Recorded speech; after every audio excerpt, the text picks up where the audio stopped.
의문의 변동과 한글 맞춤법이라고 되어 있고요. 그럼 우리가 해야 할 것은 도대체 의문이란 무엇인지, 의문의 변동이란 뭔지, 한글 맞춤법은 왜 필요한 건지라고 확인해 놓으면 될 것 같아요. 밑에 소단원 학습 흐름을 보면 의문의 변동의 원리와 규칙에 대해서 확인할 거고, 한글 맞춤법 배울 거고, 그 다음에 발음 잘하고 맞춤법 잘 쓰면 그게 교양 있는 사람이지. 뭐 별거 있나? 오늘 담임선생님이 매우 편찮아 보이셨어. 하굣길에 걱정이 되어서 선생님 빨리 나오세요. 난리 났네. 선생님 지금 애기 가지셨나? 라고 이야기. 그랬더니 준기야 선생님 아직 결혼 안 했어 라는 답장이 왔어. 왜 이런 문자를 보낸 거지? 너 맞춤법이 틀렸어. 창피해. 내일 선생님 어떻게 보지? 기본형으로 됐고요. 밑에 도움말 일상생활에서 단어의 발음이나 표기가 헷갈렸던 사례 잘못 말하거나 쓴 경험을 떠올려 봅시다. 우리말의 정확한 발음과 표기의 중요성에다가 밑줄 정확히 발음하고 표기하는 건 중요합니다. 왜 중요해요? 원활한 의사소통을 하기 위해서.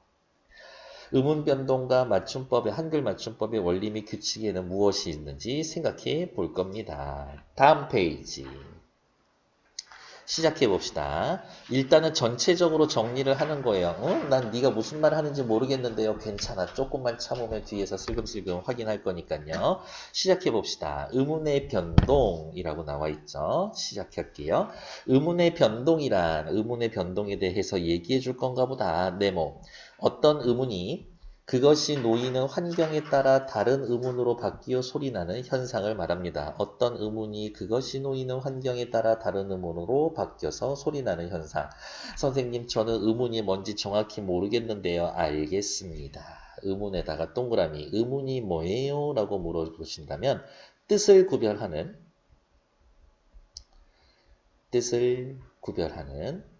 누구의 소리의 단위인데 어떠한 단위? 최소 단위. 뜻을 구별하는 소리의 최소 단위라고 이야기를 해요. 의문은 다시 크게 두 가지로 나누는데 무슨 의문, 무슨 의문으로 나눌 수가 있다? 분절 의문과 비분절 의문으로 나눌 수가 있다. 분절 의문과 비분절 의문으로 나누는 것은 소리 마디의 경계가 있냐 없냐로 나누는 거고 분절 의문은 다시 자음과 모음으로 나눌 거고요. 자음과 모음으로 나누는 기준은 소리를 낼 때 발음기관의 장애를 받냐 받지 않냐 라는 걸로 나눌 거고 비분절 의문 같은 경우에는 여러 가지가 있는데요. 요즘 교육과정에서는 그냥 소리의 길이 요것만 일단 체크해 놓으시면 될 것 같아요. 소리의 길이에 따라서. 자음은 소리를 내는 방법, 소리를 내는 위치, 소리의 세기, 울림 여부, 기타 등등 여러 가지가 있고 모음 같은 경우에는 소리가 나는 위치, 혀의 높이, 입술의 모양 이러한 것들로 나누는 건데 그거는 잠깐 기다려 주시면 됩니다. 이 부분은 제가 어떻게 해결해 드리는지 기대하셔도 괜찮을 것 같아요. 이러한 현상, 의문의 변동은 쉽고 편하게 발음하기 위해서 발생한다. 의문의 변동이 발생하는 이유죠. 이런 걸 다른 말로 이야기를 하면 의문의 경제성이라고 이야기를 할 거예요. 쉽고 편하게 발음하기 위해서. 의문의 변동 현상은 일정한 시대에 한시적으로 진행되는 공시적인 변화로 어느 한 특정 시기에서 나타나는 것으로 시간의 흐름에 따른 통시적 변화인 의문의 변천과 구분이 된다. 슬쩍. 의문의 변동은 공시적 변화다. 공시적인 변화는 무슨 말? 일정한 시대에 한정되어 있다라는 것들.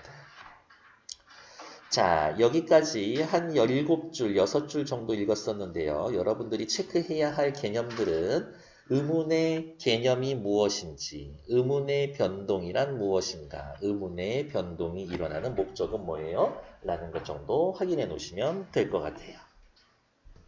의문의 변동의 유형, 교체, 뭐라고 나와 있어요? 한 의문이 다른 의문으로 바뀌는 현상. 그럼 옆에다가 쓸까? A라는 의문이 B라는 의문으로 바뀌는 겁니다. 교체. 어려운 말은 아니죠?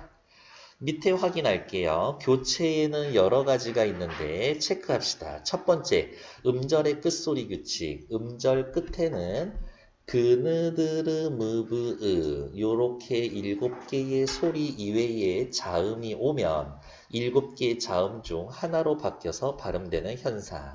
옆에다가 다시 설명드릴게요.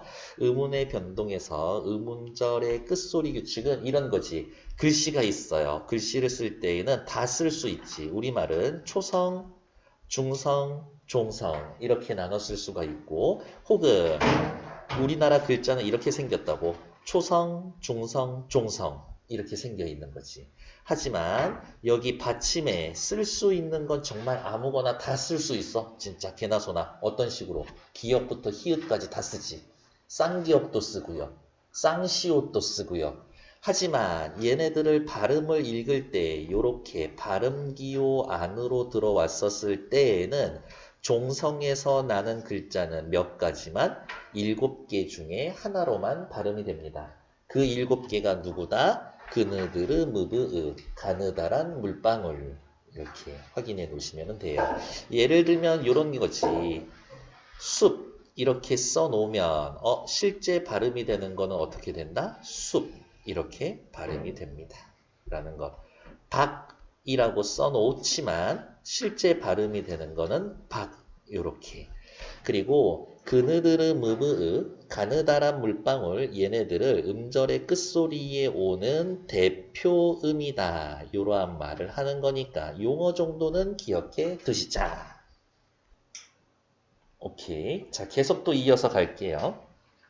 예사소리 그드브스즈가 앞에 소리의 영향을 받아서 된 소리인 끄드브스즈가 되는 건데 원래 된 소리 되기 현상은 4가지가 있어요. 근데 여러분들 교과서에는 한 가지만 얘기해 놓은 거니까 얘만 가지고 확인을 하면 이렇게 저는 표현할 거예요. 앞에 그드브 받침이 오면 뒤에 글자에 오는 그드브스즈를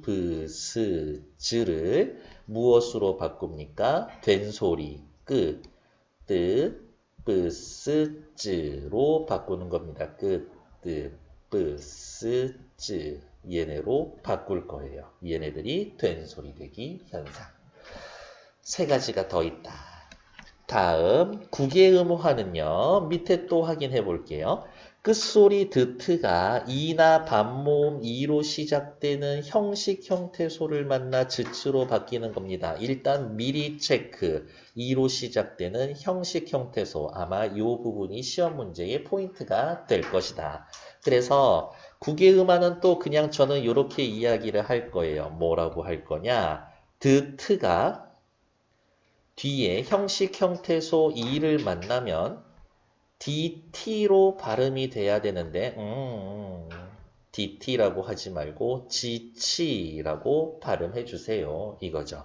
예를 들면 요거 볼게요. 얘는 실제 발음은 티, 치. 얘는요. 다시 도, 디귿이 연음이 돼서 지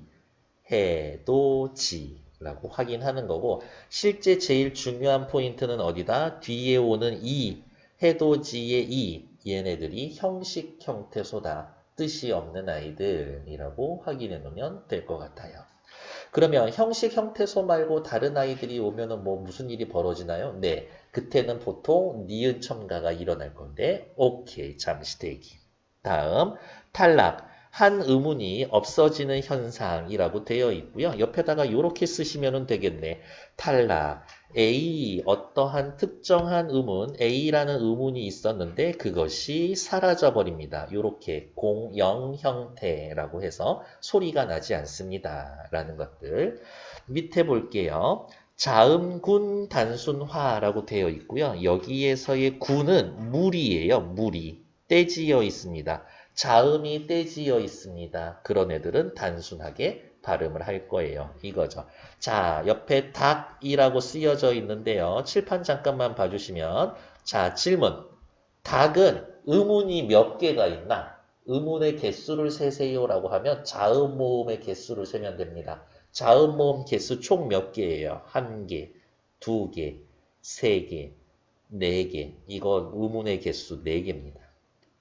오해하시면 안 돼요. 자, 박이라고 쓰여져 있죠. 얘는 음운의 개수가 몇 개야? 1개, 2개, 하나야. 세 개야. 그쵸? 하지만 우리는 이렇게 써놓고 어떻게 발음을 해요? 달그. 이렇게 발음하나? 아니요. 닭. 이렇게만 발음을 하죠. 여기 닭이라고 발음했을 때 의문의 개수는 몇 개? 세 개. 네 개가 세 개로 줄어들었죠? 그러면은 이거는 탈락이 확실하지. 근데 어느 상황에서 탈락을 했나? 르그라고 하는 자음이 무리지어 있던 애들이 단순해졌습니다. 얘네들이 자음군 단순화. 리을 탈락은요. 동사나 형용사가 활용을 할 때 어간의 끝소리 리을이 몇몇 어미 앞에서 탈락하는 현상이라고 나타나는데 역시 용어 정리는 확인하셔야겠죠. 동사나 형용사 얘네들을 묶어서 뭐라고 이야기를 해요? 용언이라고 이야기를 해요. 어간과 어미라고 되어 있는데요. 어간은 활용을 할 때 변하지 않는 부분, 어미는 활용을 할 때 변하는 부분이라고 이야기를 해요. 예를 들면 먹다, 먹고, 먹어서 라고 이러한 동사 먹다를 활용을 하면 변하지 않는 부분 변하는 부분 다고어서 그래서 변하지 않는 부분 먹을 어간 뒷부분을 어미라고 이야기를 한다. 용어는 정리하고 가셔야지. 이런 아들이 활용을 할 때 어간의 끝소리 리을이 몇몇 어미 앞에서의 탈락하는 현상. 알다, 알고, 알면. 어간이 리을로 끝났죠? 뒤에 몇몇 어미, 는이 오면 알는이 아니라 아는. 하늘을 날다, 하늘을 날는, 하늘을 나는. 둥글다, 둥글고, 둥글면 둥글게, 둥글, 리을로 끝났고, 니은 어미가 오면 둥글느가 아니라 둥근, 이런 식으로 리을이 탈락하는 것들. 그러면 동사나 형용사에서만 리을 탈락하나요? 꼭 그렇지는 않습니다. 하나의 예만 써볼게요. 아들 더하기 님 하면 어떻게 해요? 아들님? 아니요. 아드님. 여기에서도 리을 탈락이 일어나는 거지. 다음 히읗 탈락, 흐 탈락. 어감의 끝소리 흐가 여기는 또다시 체크. 모음으로 시작하는 형식 형태소와 결합을 할 때 탈락하는 현상입니다. 한번 볼까요? 나타, 흐가 모음으로 시작하는 형식 형태소를 만났을 때 낫은이 아니라 나은. 쌓이다, 흐 발음이 모음으로 시작하는 형식 형태소로 왔었을 때 빨간색 펜 들고 확인을 합시다. 옆에다 당구장 표시. 어머, 히읗 탈락은 어때요? 발음과 표기가 일치하지 않죠? 다른 말로 이야기하면 히읗 탈락은 무엇을? 의문의 변동을 표기에 반영하지 않는다. 의문의 변동을 표기에 반영하지 않는다. 이렇게 이야기를 하니까 이 말은 꼭 잘 기억해 두시라. 라는 것들. 밑에 의 탈락 볼게요. 어간의 끝소리가 의로 끝날 때 아어로 시작하면 어미 앞에서 의가 탈락합니다. 쓰다 쓰고 쓰면 쓰니 쓰게 어간이 의로 끝났죠? 어로 시작을 했지. 그러면 쓰어가 아니라 써. 따르다 따르고 따르면 따르아가 아니라 따라 이렇게죠. 이것보다 더 예로 많이 나오는 거는 김치를 담그다 김치를 담그아 아니요 김치를 담가 요렇게 체크를 합니다. 얘가 탈락. 밑으로 다시 내려올게요. 첨가에는요. 없던 의문이 덧붙이는 현상인데요. 그러면은 요 정도로 쓸 수 있지 않을까? 아무것도 없었는데 어떻게 뭔가가 첨가가 됩니다. A 새로 생겨요. 얘가 첨가. 니은 첨가 있어요. 합성어나 파생어에서 앞팻말이 자음으로 끝나고 뒷말이 이나 반모음 이로 시작될 때 니은이 그 사이에 덧붙는 현상이라고 나와 있는데 너무 말이 길죠. 그래서 저는 이렇게 체크할 거예요. 글자가 하나 있고요. 글자가 두 개 있습니다. 얘네들이 1번 조건 합성어나 파생어여야 합니다. 합성어나 파생어여야 한다. 2번 조건. 앞에 글자에 뭐든 상관없어. 받침이 무조건 있기만 하면 돼. 뭐든 있기만 하면 돼. 2번 조건. 3번 조건. 뒤에 글자가 이나 반모음 이라 그랬는데요. 그냥 이, 야, 여, 요, 유 요렇게 시작이 되면 최종 4번 조건. 여기에 니은이 첨가가 됩니다. 이게 니은 첨가. 니은 첨가는요, 누구하고 같이 묶어서 나올 거냐면, 옆에다가 점점점 해놓고, CF, 누구, 국외음화하고 연관이 돼서 문제 출제가 충분히 가능하니까 체크해 놓으시면 됩니다. 자, 예를 들어 볼게요. 맨입, 맨하고 입으로 나눌 수 있죠? 한여름, 한하고 여름 나눌 수가 있죠? 나눌 수가 있어. 1번 조건 오케이. 앞에 글자 니은, 받침이 있죠? 2번 오케이. 뒤에가 이야, 여요, 유로 시작하죠? 3번 오케이. 그러니까 어떻게? 니은이 들어가면 돼. 어디에? 요 이응이라고 써놓은 자리에. 그러면 맨입. 다음, 한여름 나눌 수 있었죠? 1번 오케이. 한, 앞에 글자 받침이 있지? 2번 오케이. 여름, 이야, 여유, 유로 시작하죠? 3번 오케이. 그럴 때 니은 첨가됩니다. 그래서 한여름 이렇게 니은이 첨가가 됩니다. 다음, 반모음 첨가에다가는 따로 별표. 자주 나오는 게 아닌데 중요합니다. 어간과 어미가 모두 모음일 때 충돌을 피하기 위해 중간에 반모음이 첨가되는 현상인데 얘는 정확하게 체크할 거예요. 역시 글자가 두 개가 이렇게 있을 겁니다. 그러면 앞에가 이, 우에, 위로 끝나고 뒤에 글자에 오가 오면 여기 칠판 보세요. 필기할 시간 따로 드릴 테니까 다시 앞에 글자가 이외 위로 끝나고 뒤에가 오가 오면 1번 앞에 이외 위 2번 뒤에 오가 온다. 그러면 3번 여기에 반모음 이가 첨가가 되어서 4번 얘네들을 요렇게 둘이 묶어서 요렇게 둘이 묶어서 요로 발음하는 게 반모음 첨가. 선생님 정신이 흐릿해지는 것 같은데요. 알겠습니다. 자, 여기 잠깐만 볼게요. 밑에 얘는 지울 거야. 피어라고 쓰여져 있죠. 그러면 우리 이거 실제로 어떻게 발음해야 되나? 이응. 초성의 이응은 형태만 갖춰줘서 없는 거니까 피어예요. 이렇게 발음해야 됩니다. 살펴봤더니 어떻게? 1번 조건 오케이. 2번 조건 오케이. 그러면 3번 조건 어떻게 한다? 여기에 반모음 이가 들어가서 얘네들을 묶어서 뭐로 발음하면 돼?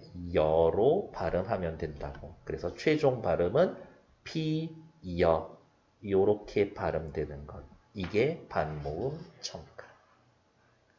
됐을까요? 위에 나와 있는 얘 말고 하나만 더 얘를 써드릴게요. 얘, 아니, 오. 이런 게 있다고 칩시다. 그러면은 어떻게 되어 있어요? 여기 살펴봤더니 2로 끝났죠. 5가 뒤에 이어오고 있지. 그러면 요 사이에 반모음 2가 들어가야지. 그래서 최종 발음은 아니, 반모음 2랑 5랑 합쳐서 아니요 라고 발음을 한다. 이게 반모음 첨가. 중요한 얘기는 요거예요. 피어를 피어로 발음을 하는 것이 원칙. 피여라고 발음해도 됩니다. 얘는 허용. 이렇게 들어갈 거예요. 밑에 축약은요. 두 개의 음운이 합쳐져서 세 개의 음운으로 제3의 음운으로 바뀌는 현상인데 옆에다가 이렇게 쓸까? A하고 B가 만나서 제3의 음운 C로 바뀌는 것. 얘를 축약이라고 이야기를 합니다. 거센 소리 되기예요. 거센 소리는 뭐가 거센 소리라고 이야기를 하냐? 크, 트, 프, 츠 얘를 거센 소리라고 합니다. 그러면 거센 소리 되기는 뭐야? 크트프츠가 아닌데 크트프츠가 되면 거센 소리지. 어떻게 거센 소리가 됩니까? 그드브즈가 흐와 만나 크트프츠로 바뀌는 현상. 저는 또 옆에다가 이렇게 쓸 거예요. 뭐라고 쓸 거냐? 그드브즈가 흐를 만나서 뭘로 됩니까? 크트프츠. 흐는 뒤에 와도 됩니다. 그래서 이렇게 네모 체크할게요. 이렇게 해도 크트프츠로 바뀌고 또 이렇게 돼도 크트프츠로 바뀌고 흐의 위치는 그드브즈, 예사소리 앞에 오든 뒤에 오든 중요한 게 아니다 라는 것들 됐을까요?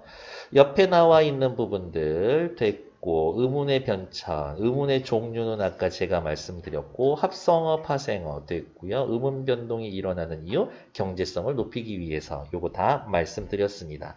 다음 페이지 넘어갈게요. 네, 자 한글 맞춤법에 대해서 확인할 거예요. 성한 친구들도 여기는 시험범위니까 조금 들어주셔야 되겠지? 규빈이 너도 할 거예요. 이거 시험범위예요. 한글 맞춤법의 개념과 원리. 한글 맞춤법은 국어의 어문 규정 중 하나로 한글로서 우리말을 표기하는 규칙. 그러니까 쓸 때의 규칙이라고. 한글 맞춤법의 기본 원리는 제1장 1총칙에 제시되어 있습니다. 한글 맞춤법은 표준어에다가 체크, 소리대로 접대 어법에 맞게 함을 원칙으로 한다. 소리대로 접대 어법에 맞게 함을 원칙으로 한다. 소리대로 적는다. 제1의 원칙. 어법에 맞게 had는다. 제2의 원칙. 제2항 각 단어는 띄었음을 원칙으로 한다. 하지만 우리 옆에다가 또 하나 쓸게요. 조사는 붙였습니다. 조사는 앞말에 붙였습니다.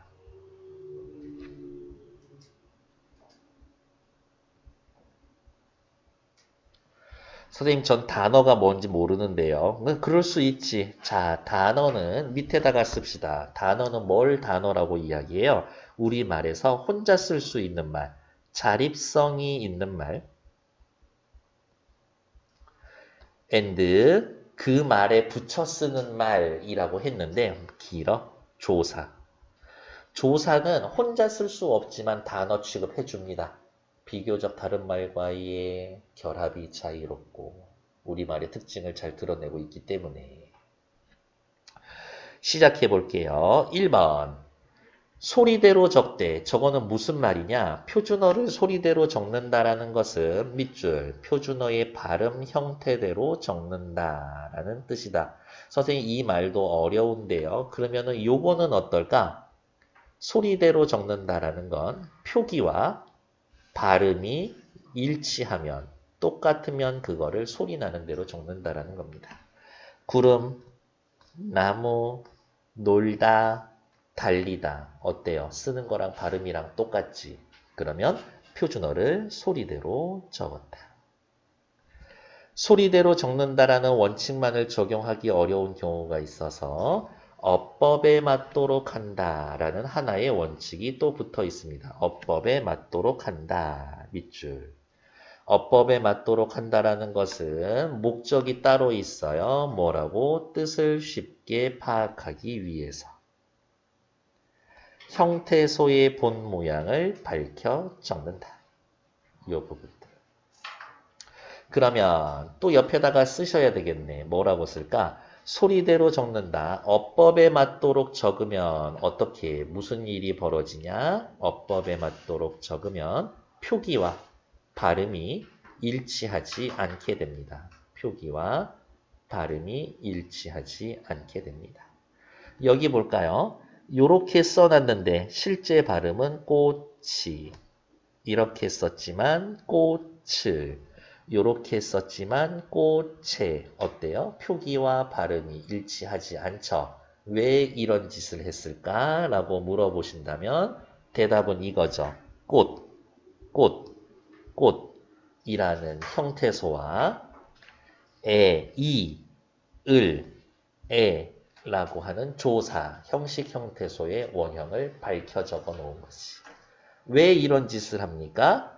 뜻을 파악하기 쉽게 하기 위해서. 그렇게 확인하시면 됩니다. 다음, 글은 단어를 단위로 하여서 띄었습니다. 다만 빨간색 밑줄. 조사는 단어지만 형식 형태소며 의존 형태소이기 때문에 그 앞에 말에 붙여 쓴다. 의외로 내심 포인트 그 앞에 붙였습니다. 앞에 오는 말과 붙였습니다. 그녀는 웃을 때마다 보조개가 팬다. 자, 여기에서 조사는 어디 있어요? 조사. 조사. 그녀는 웃을 때마다 보조개가 팬다. 얘네들 조사예요. 이렇게. 조사는 앞에 오는 그녀, 때, 보조개에 붙였습니다. 다음 밑에 거 볼게요. 한글 맞춤법의 세부 내용. 제3장 6항 국외음화의 현상의 표기. 어머, 그러면 우리 생각나는 대로 또 적어봐야지. 국외음화가 뭐였지? 아, 맞아. 트가 형식 형태소 이나 반모음 이로 시작되는 애들을 만나면 dt 대신 지치로 발음을 합니다. 얘가 국외음화.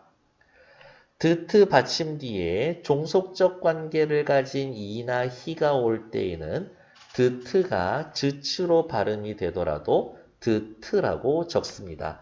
얘 발음 어떻게 돼요? 마지. 얘는요. 거치다. 해도지. 지치로 발음이 돼도 맛이 겉히다 해도 드트로 적어 놓습니다.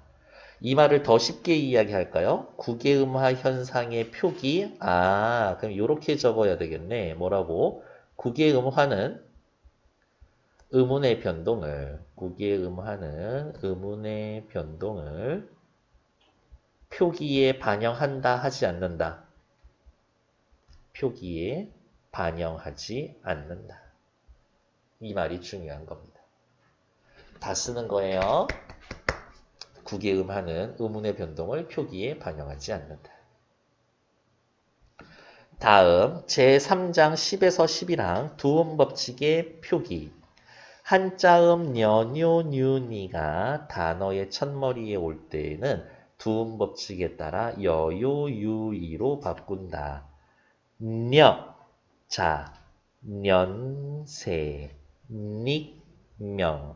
단어의 첫머리에 왔기 때문에 여자, 연세, 익명 이렇게 합니다. 그러면 갑자기 질문.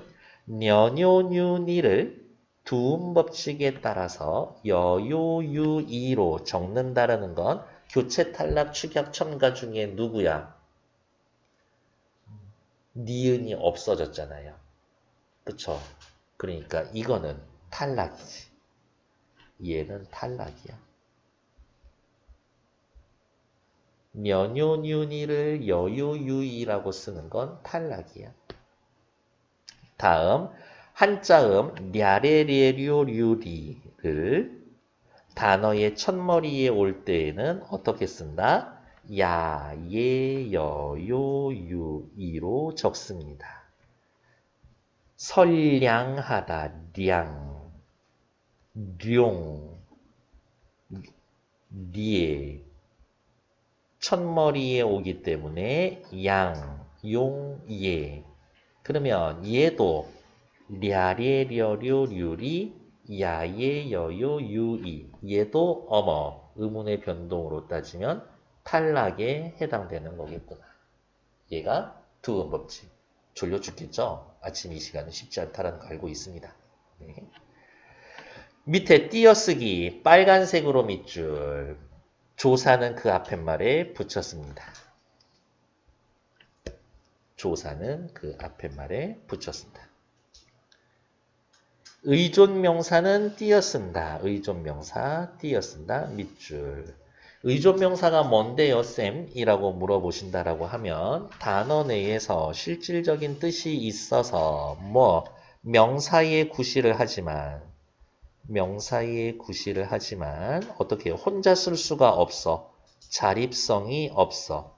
그래서 앞에서 자신을 꾸며주는 말, 관형어의 수식을 받아야 되는, 관형어의 수식을 필요로 하는 말을 의존명사라고 이야기합니다. 명사의 구실을 하지만 자립성이 없어서 관형어의 수식이 필요한 것들, 걔네들을 의존명사라고 이야기를 할 거예요. 아는 것의 의존명사예요. 나도 할 수 있다. 수. 됐을까? 그리고 또 옆에다가 빨간색으로 써 놓으셔야 됩니다. 뭐 CF. 얘 의존명사뿐만이 아니라 어떤 애들은 조사하고 똑같이 생긴 의존명사가 있거든요. 그래서 조사와 구분하는 문제는 반드시 시험 문제다. 대표적인 예로 뭐 있냐면 대로, 만큼 이런 아이들이 있다. 뒤에서 실제적으로 확인을 또 할 거고요. 정신 차려. 단위를 나타내는 말은 띄었습니다. 단위를 나타냅니다. 밑줄. 단위를 나타내는 말은 띄었습니다. 차 한 대, 소 한 마리. 수를 적을 땐 만 단위로 띄었습니다. 두 말을 이어주거나 열거할 때 쓰이는 말들은 띄었습니다. 두 말을 이어주거나 열거할 때 쓰이는 말. 여기에는 내지, 대, 등이라고 나와 있는데요. 옆에다가 하나 더 쓸게요. 뭐 쓸 거냐면 두 말을 이어주거나 열거해주는 말. 겸, 및, 대, 뭐뭐, 내지, 등. 요렇게 5개 외워놓으면 졸업할 때까지 써먹을 거예요. 겸, 및, 대, 내지.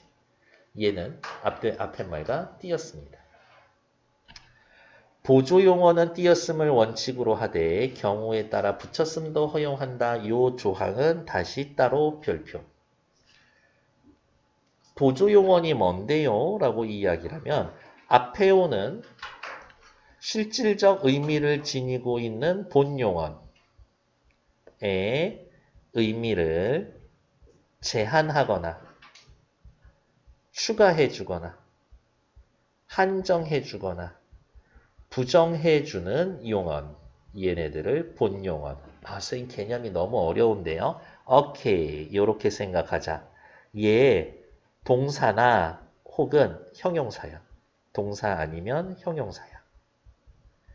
그런데 문장 내에서 생략해도 문장이 되네 라는 애들, 생략이 가능한 부분들. 예를 들면 여기죠. 불이 꺼져간다.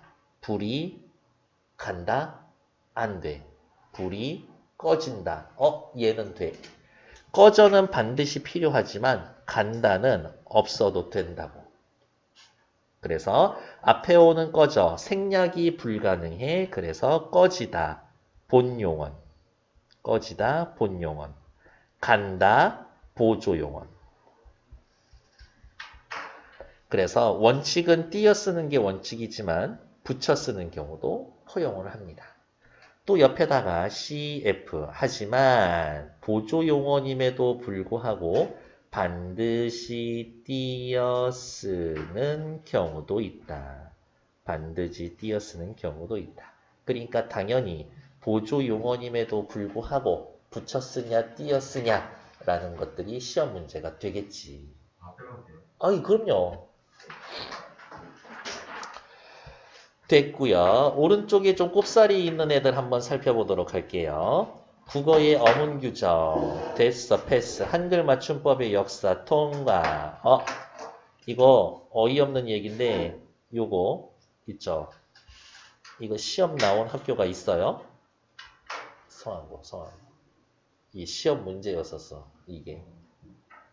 1933년 만들어진 한글 맞춤법 통일안에 따라 어문규범에 따른 국어 생활이 가능해졌고 우리가 쓰는 건 88년에 확정 고시한 겁니다. 라는 것들. 요거와 관련돼서 보기에 한 문장 있었으니까 얘네들은 기억해 두시라. 한글 맞춤법의 구성, 패스, 주위에서 붙였어야 하는 조사들이라고 되어 있는데요. 그냥 따로 체크할게요. 뭐뭐는커녕 뭐뭐만은 뭐뭐 맞다나 날씨치고 뭐뭐라고 뭐뭐 할 수 밖에 뭐뭐 같이 이 얘네들은 조사다라는 것들. 선생님, 우리 같이 일할래? 라고 했을 때의 같이는 부사 아닌가요? 그렇지. 근데 얘는 왜 조사라고 이야기를 했나요? 조사일 때와 부사일 때는 어떻게 구분할 거예요? 라고 물어보신다면 다 필요 없어. 요것만 확인해. 일단 한정되어 있기는 해요. 얘가 조사인지 아닌지 혹은 조사인지 다른 애인지라고 구별하는 방법은 앞에 오는 말만 보면 됩니다. 앞에 오는 말이 체연, 괄호 열고 사물의 이름을 나타내는 명사, 명사 대신 쓰는 대명사, 수량이나 순서를 나타내는 말 수사가 온다면 붙여 쓰고 그냥 조사라고 그래. 붙여 쓰고 조사라고 그래. 이 얘기 나온 김에 그냥 바로 여기 할게요. 조사랑 의존명사랑 구분하는 거라고 되어 있었죠. 자, 얘는 또 따로 체크를 할 거예요. 어떻게? 필기 엄청 많아서 지저분해지겠지만 다 여러분들 되는 거니까 요렇게 와서 체크해 봅시다. 나는 너만큼 사랑하는 사람이 없어. 너만큼. 네가 먹고 싶은 만큼 마음대로 먹으렴. 나는 나대로 내가 갈 길을 갈게. 너는 너대로 갈 길을 가렴. 조금만 기다렸다가 그들이 오는 대로 바로 출발을 하자라고 해놨을 때 만큼과 대로를 두 번씩 써드렸는데요. 한쪽 패거리들은 조사고 한쪽 패거리들은 의존 명사일 거예요. 어떻게 구분할 거냐? 간단해. 만큼, 대로, 앞에 오는 말이 너, 나와 같은 대명사, 체연이면 붙여 써놓고 조사라고 그래. 앞에 오는 말이 싶은, 오는, 체연, 명사, 대명사, 수사가 아니면 띄어쓰고 만큼과 대로는 의존 명사예요. 그렇게 얘기해. 그게 제일 편해요. 어떤 문제집을 봐도 너만큼에서의 만큼은 무슨 뜻이기 때문에 조사이므로 앞에 말과 붙여 쓴다. 이렇게 되어 있는데 그 뜻을 어떻게 알고 있을 거야? 앞에 말이 체연이면 붙여. 그 다음에 왜 붙였어? 얘 조사니까요. 그렇게 얘기해.